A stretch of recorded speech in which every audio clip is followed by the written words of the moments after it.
morning children. How are you all? I hope everyone had your breakfast. Good. Okay. Previously we learned about the energy from the sun lesson.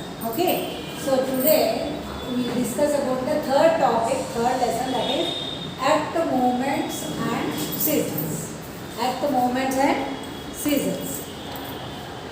What are the Earth movements and seasons? It's very interesting thing, this geography and solar thing, system and all. So you will have different things, isn't it? Morning, evening and afternoon. There is a very hot in the afternoon. Evening, school, little cool. See, these are all the changes, how these are all going to happen. The first thing. And second thing, you might have across so many seasons, isn't it? Winter season, rainy season, summer season and all. So how these are all coming? How these are all occurring? And what is the system of this solar system, and how these earth movements and seasons are, everything we discuss in today's talk. Okay. So see the picture here. Human beings live along with a number of large community of plants and animals, isn't it?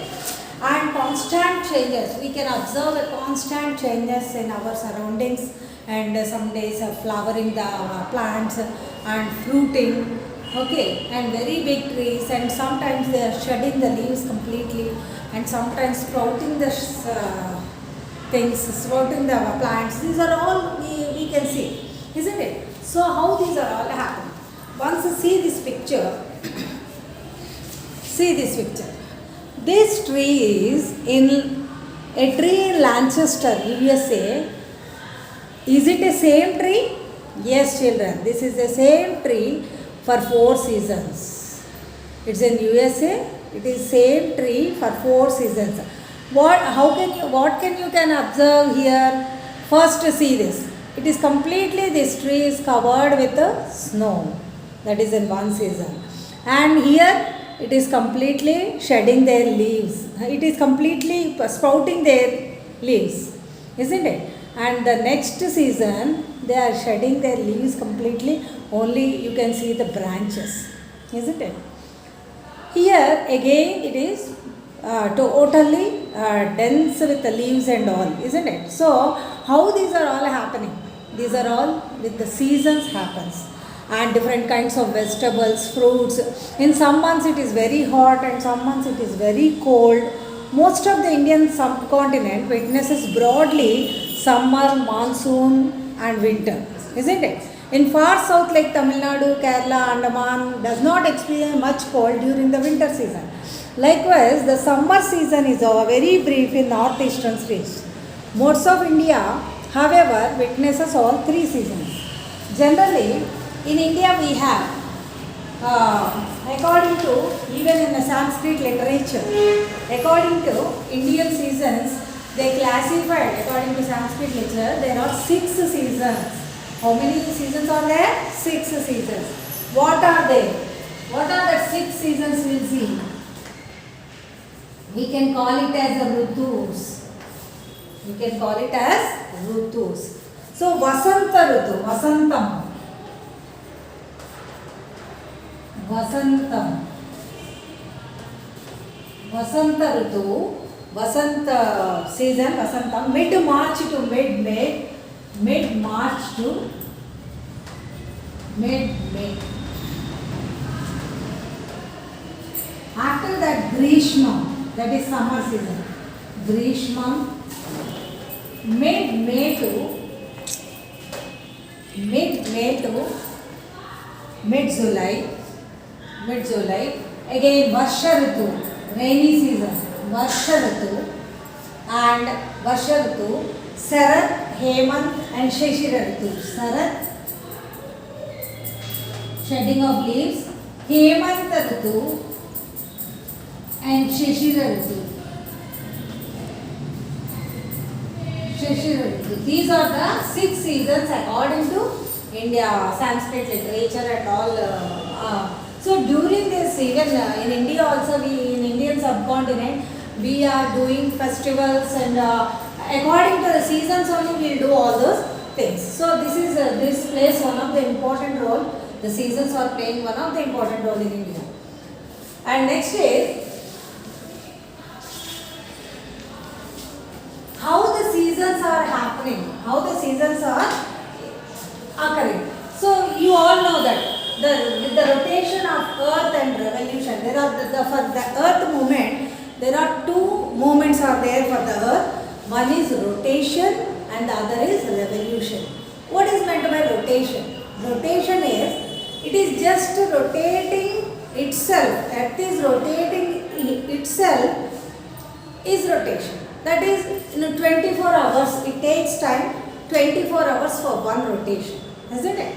And revolution is when it is rotating around itself and rotating around the sun also. That is called revolution. What is it? It's a revolution. So, because of this rotation, what is happening? The seasons all will occur. And when the revolution, the day, with the rotation, day and night happens, and with the revolution, there are seasons will happen with the revolution. How much time it takes? For one revolution, 365 into 1 by 4 days. That's why every 4 years, 365, 1 by 4, 365, 1 by 4 and 365, 1 by 4. And finally after 4 years, it is 366 days. That's why in the 4th year, we can call it as a leap year. Okay, that is all because of the revolution. So now you understood now what is rotation and revolution. Rotation is the earth around, it west to east it rotates. How it rotates? West to east. And when the west to east it is rotating, see here, when the sun always, when rotating, what happens? Only one side of the, always 365 days, one side of the sun, it against the sun, only one phase of the earth, isn't it? That's why the remaining rest of the world is, rest of the earth is, it's becoming dark because sunlight is not focusing on that. Okay, so every time it's rotating, so it is happening. So there is a question for you, when earth is not rotating itself, then what happens? What will happen when earth is not rotating? Yes, when earth is not rotating itself, then what happens? Constantly one side of the earth will be focused on the sun and the remaining will be in the dark. So both are not useful for life, isn't it? Constantly day, throughout the 365 days, constantly day, constantly night means there is no survival at all on the earth, isn't it? So that's why earth is rotating from the west to east. Okay, and the next one. What are the factors affecting the seasons? We are talking about seasons. There are a number of seasons are going on. So what are the seasons? What are the factors affect the seasons means? One is the spherical shape of the earth, curvature of its surface. Generally, the earth is in a spherical shape. It is not a flat thing. It's a spherical shape, in a this shape, isn't it? So when it is like this, the curvature of the earth and curvature of its surface, and not only it is just simply, it is in like a globe, it is like a ball, a spherical ball. That's why what happens, every time the sun rays are not evenly, it is, the sun rays are not equally influenced by all the area, isn't it? In polar regions, you see, these are the frigid zones. In the polar region, you don't have any sun rays because the sun rays are very heavily, that means very slantingly, sun rays will be on the polar regions. And in the equator, it will be very straight, sun rays will be falling on the earth's surface, in the equator place. That's why the equator is very hot always and remaining things are cool. Okay, and we have temperate zones, you all know that, it's a frigid zone. and temperate zone, and this is all torrid zone. Torrid zone means near the equator. Whatever area is called, that is called torrid zone. That means very hot zone, because the sun rays are straightly, these are focusing on the equator and nearby area. And in temperate zones, it is not too either too hot nor too cool, and these are the moderate climate will be there. In the frigid zone, all of the area is completely covered with ice. So these are this is one of the thing for seasons of the curvature of the earth is one of the factor. Okay. And the second thing is daily rotation of the earth on its own axis. See, when the earth is daily, it is rotating.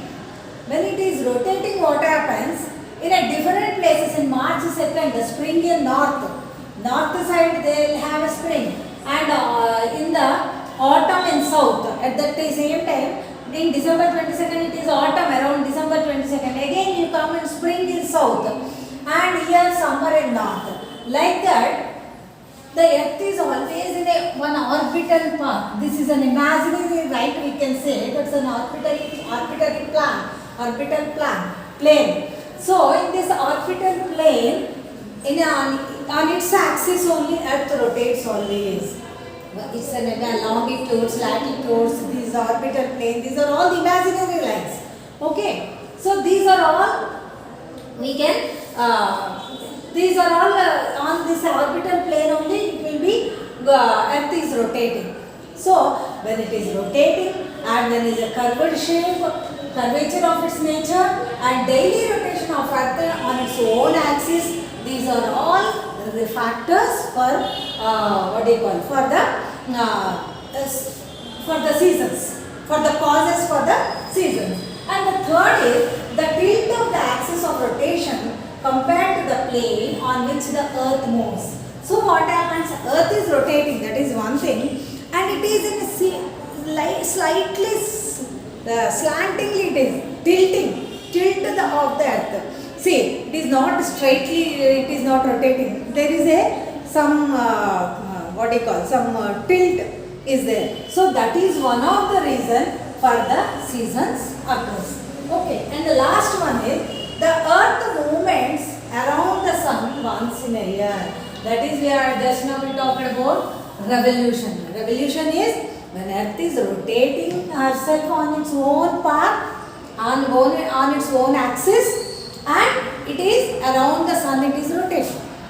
Okay, so rotation is rotating itself on its own, and it is rotating around the sun is called revolution. So, because of these four, what are the factors under the seasons?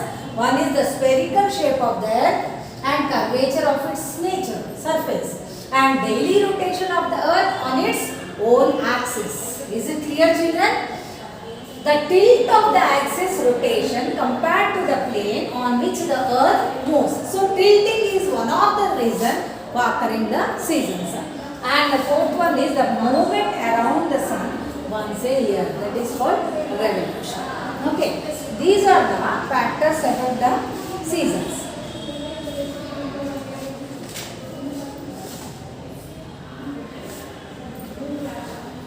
That's all, children. If you have any doubts, you can raise in the next class. I hope everyone understood. Thank you.